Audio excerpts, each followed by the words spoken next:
সূরা হাশরের 1 ও 2 নম্বর আয়াতের তর্জমা শোনা যাক।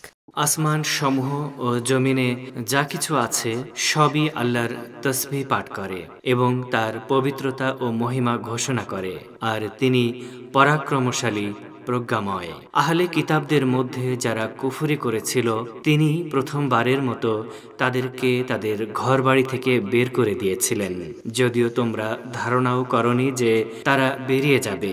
আর তারা নিজেরা ধারণা করেছিল যে তাদের দুর্গগুলো তাদেরকে আল্লাহর আযাব থেকে রক্ষা করবে, কিন্তু আল্লাহর আযাব এমন এক দিক থেকে আসলো যা তারা কল্পনাও করতে পারেনি, এবং তিনি তাদের অন্তরসমূহে ত্রাসের সঞ্চার করলেন।